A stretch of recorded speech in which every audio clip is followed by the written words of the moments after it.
माता का हृदय। मुंशी प्रेमचंद की कहानी। माधवी के पति की 22 साल पहले मौत हो गई थी।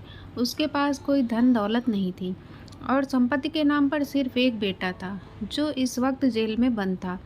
अपने उस घर में वो अकेली पड़ गई थी और उसके आंसू तक पहुँचने वाला कोई नहीं था। माधवी ने बड़ी दुख तकलीफ़ों को झेलते हुए अपने बच्चे को पाल पोस कर बड़ा किया था। अगर माँ बेटे को जुदा करने वाली मौत होती तो माधवी सब्र कर लेती और उसके मन में किसी के लिए क्रोध न होता, लेकिन उन्हें जुदा करने वाले तो कोई और थे जिनके अत्याचार को सहना उसके लिए मुश्किल हो रहा था। माधवी के मन में बार बार उन स्वार्थियों से बदला लेने का विचार घूम रहा था। माधवी के लिए उसका बेटा ही सब कुछ था, जिसे देखकर ही उसे जिंदगी में आगे बढ़ने का हौसला मिलता था। माधवी का बेटा सुंदर होने के साथ ही बहुत होनहार भी था। माधवी ने उसकी अच्छी परवरिश की थी। उसकी गली के सारे लोग उसके बेटे की तारीफ करते नहीं थकते थे और यहाँ तक कि स्कूल के अध्यापक तक उस पर जान छिड़कते थे। माधवी के बेटे का नाम आत्मानंद था। आत्मानंद ने दूसरों की दुख तकलीफें देखी नहीं जाती थी और लोगों की मदद करने के लिए वह हमेशा तत्पर रहता था। उसे देखकर कोई सोच भी नहीं सकता था कि वह कोई अपराध कर सकता है।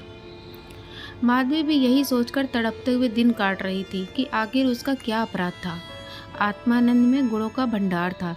वह साहसी, निस्वार्थ और देश प्रेमी होने के साथ साथ कर्तव्य का पालन करने वाला इंसान था। साथ ही वो राजनीति में रुचि रखता था। वो बेबाक था और अपने राजनीतिक लेखों की वजह से सरकारी कर्मचारियों की नज़रों में आ गया था। पुलिस भी उसकी हरकतों पर नज़र रखती थी।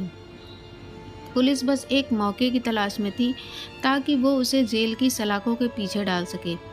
जिले में पड़े एक डाके ने उन सभी लोगों को आत्मानंद को फंसाने का अवसर दे दिया जो उसे पसंद नहीं करते थे।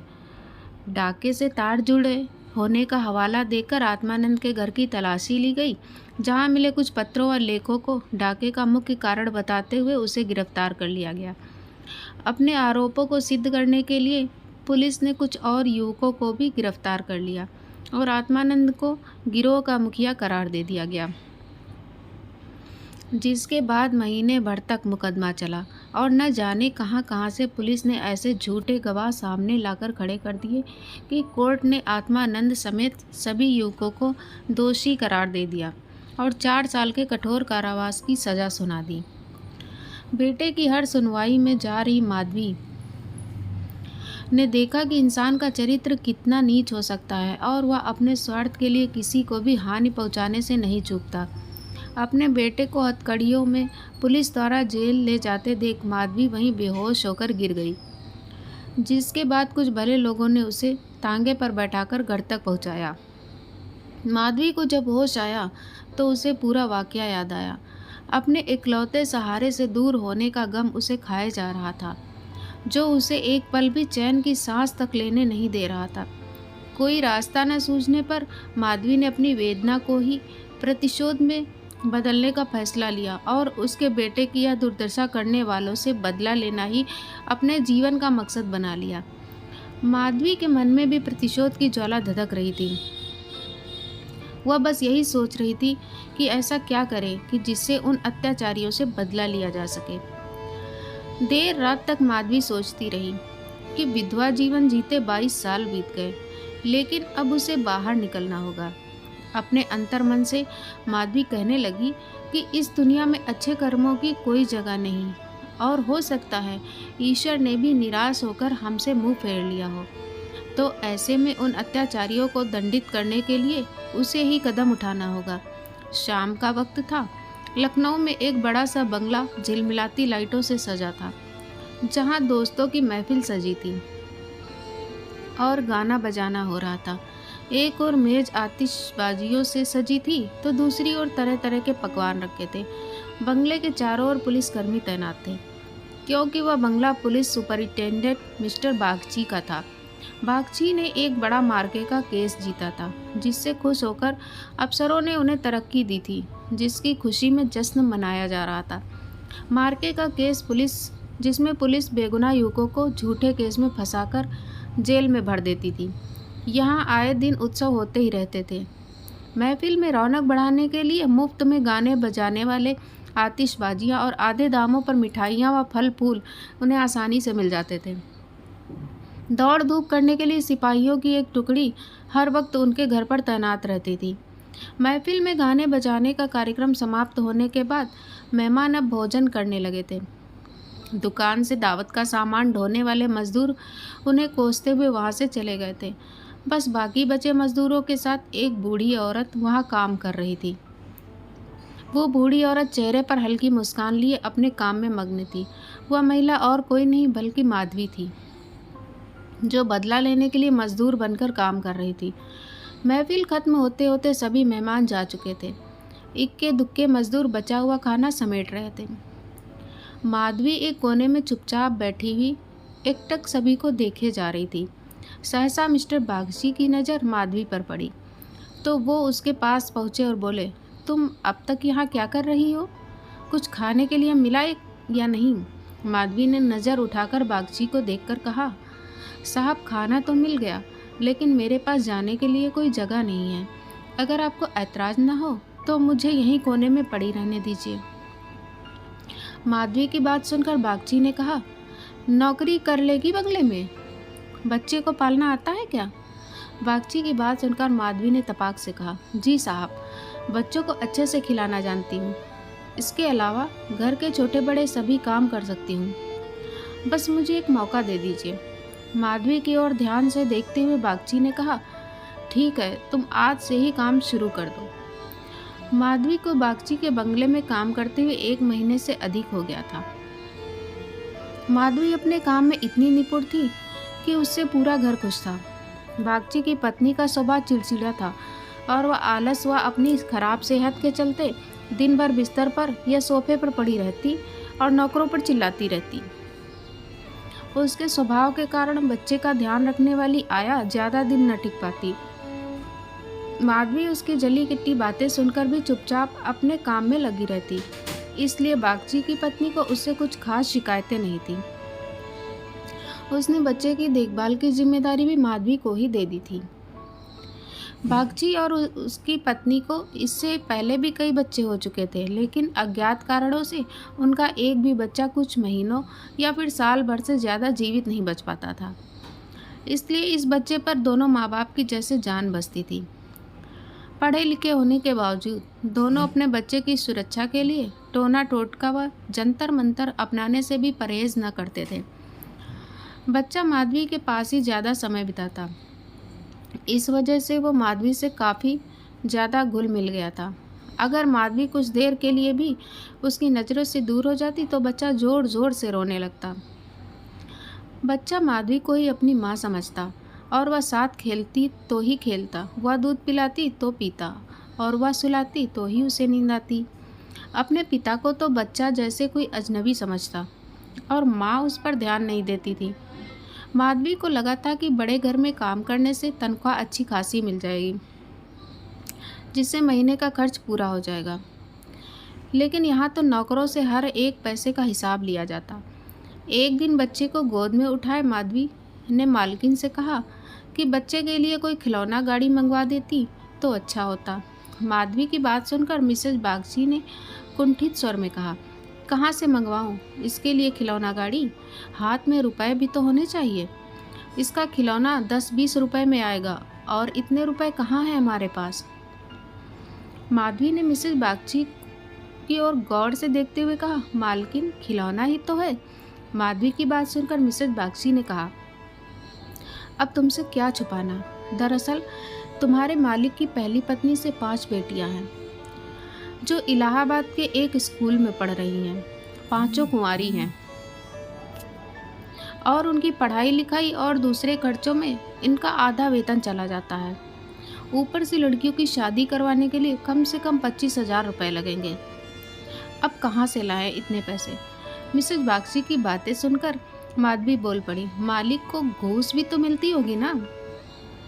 माधवी यह कहकर चुप हो गई। मिसेज बागची ने गहरी सांस भरते हुए कहा, ऐसी कमाई में बिल्कुल बरकत नहीं होती। काली कमाई का पैसा एक हाथ आता है तो दूसरे हाथ चला जाता है। जैसे जैसे दिन बीतते जा रहे थे, माधवी के मन में उस बच्चे के लिए स्नेह और भी बढ़ता जा रहा था। कभी कभी बदला लेने की बात याद आती तो वह क्रोध से भर जाती और फिर बच्चे को देखकर शांत हो जाती। वहाँ रहते हुए माधवी मिस्टर बागची के परिवार की स्थिति से वाकिफ हो गई थी।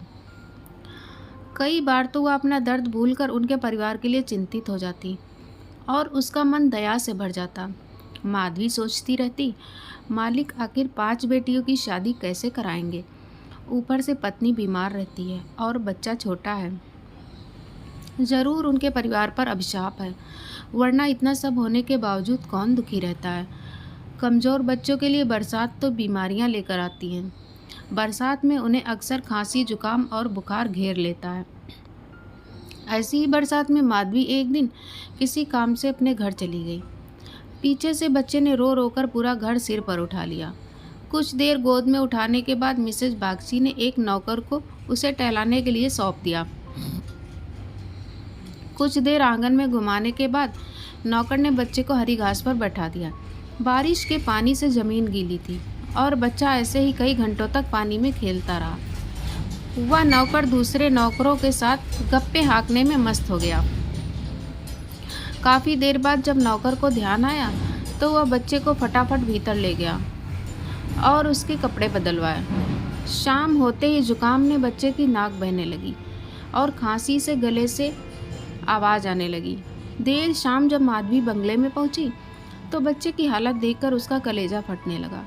वह बच्चे को लेकर तुरंत मालकिन के पास पहुंची और कहा, देखो ज़रा बच्चे का क्या हाल हो गया है, कहीं इसे सर्दी तो नहीं लग गई।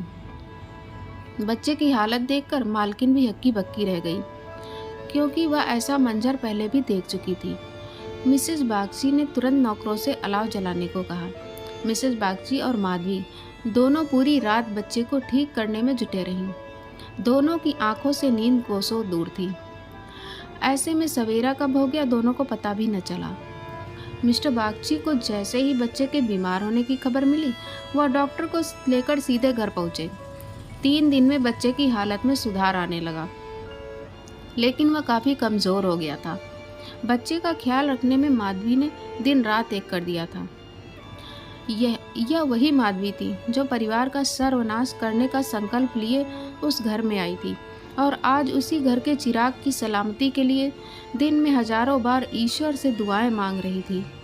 शायद माधवी की दुआओं का ही असर था कि बच्चे की सेहत में धीरे धीरे सुधार होने लगा। एक सुबह मिस्टर बागची बच्चे के झूले के पास बैठे हुए थे और मालकिन सिरदर्द के कारण चारपाई पर पसरी हुई थी। माधवी पास में ही बैठी बच्चे के लिए दूध गर्म कर रही थी। माधवी की ओर देखते हुए मिस्टर बागची ने कहा, हम जब तक जिएंगे तुम्हारे एहसान के तले दबे रहेंगे। यह तुम ही हो जो बच्चे को मौत के मुंह से खींच लाई, वरना हम तो उम्मीद ही हारने लगे थे।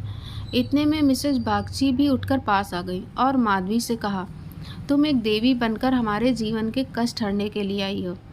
आज अगर तुम न होती तो पता नहीं क्या अनर्थ हो जाता। मेरी तुमसे एक विनती है, वैसे तो जीना मरना सब ऊपर वाले के हाथ में है, लेकिन तुम्हारे हाथ में ज़रूर संजीवनी है। मेरी तो किस्मत ही अभागी है, पर हो सकता है तुम्हारे पुण्यों से मेरे बच्चे की जान बच जाए। माधवी चुपचाप मिसेज बागची की बातें सुन रही थी। मिसेज बागची रुआसी आवाज़ में कहने लगी, सच कहती हूँ, अब तो बच्चे को गोद में उठाने तक से मुझे डर लगता है। तुम इसे आज से अपना ही बच्चा समझो और इसकी माँ बन जाओ। इसे भी तुमसे बहुत लगाव है। तुम इसे अपने साथ अपने घर ले जाओ और वहीं इसकी परवरिश करो। जब तक यह तुम्हारी गोद में रहेगा हमें चिंता न रहेगी। मिसेज बागची की बात सुनकर माधवी ने कहा, मालकिन क्यों ऐसे बुरे विचार मन में ला रही हो। बच्चे की हालत में सुधार हो रहा है और देखना भगवान की इच्छा से सब कुशल मंगल होगा। इतने में मिस्टर बागची बोल पड़े, नहीं बूढ़ी माँ, मेरा दिमाग भले ही इन बातों को ढकोसला करार देता हो, लेकिन मन का एक कोना इस पर विश्वास करना चाहता है। मेरी अपनी माँ ने मुझे पैदा होते ही एक धोबिन को बेच दिया था, क्योंकि मुझसे पहले मेरे 3 बड़े भाइयों की मौत हो चुकी थी। इसलिए मेरी जान बचाने के लिए उन्हें जो उचित लगा उन्होंने किया। अब बारी हमारी है और हमसे जो बन पड़ेगा हम करेंगे। तुम इसे आज से अपना ही बेटा मानो और इसे साथ ले जाओ। हमें जब भी इससे मिलने का मन होगा चले आएंगे, और खर्च की चिंता ना करना। इसकी पूरी परवरिश का खर्चा हम समय समय पर तुम्हें भेजते रहेंगे। मिस्टर बागची ने कहा, मैं जिस पेशे में हूँ मुझे न चाहते हुए भी कोई कुकर्म करने पड़ते हैं। झूठी शहादतें बनाकर निर्दोषों को फंसाना पड़ता है। उनकी और उनके परिवारों की न जाने कितनी बद्दुआएं मेरे सिर पर हैं। मैं जानता हूँ कि बुराई का फल कभी अच्छा नहीं हो सकता, लेकिन मैं लोभ में आ ही जाता हूँ।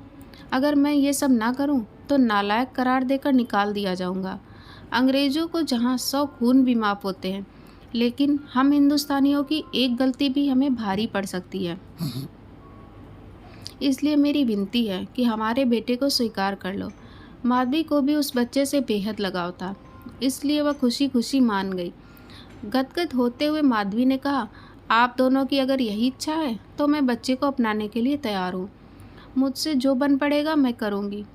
मेरी भगवान से यही दुआ है कि हमारे बच्चे को वो अमर करे। बड़ी देर से बच्चा आराम से झूले में सो रहा था। चादर से उसका मुंह ढका हुआ था। माधवी ने दूध गर्म कर बच्चे को पिलाने के लिए जैसे ही उसके मुंह से चादर को हटाया, उसके मुंह से जोर से चीख निकल गई। बच्चे का शरीर पूरी तरह ठंडा हो चुका था और चेहरा पीला पड़ा था। माधवी ने जल्दी से बच्चे को गोद में उठाकर सीने से चिपका लिया और जोर जोर से रोने लगी। बालक सभी को छोड़ भगवान के पास जा चुका था। दिन भर पूरे घर में मातम पसरा रहा और रोने की चीख पुकारों से जैसे पूरा घर कौंध गया हो। मिस्टर बागची और उनकी पत्नी का भी रो रो कर बुरा हाल था।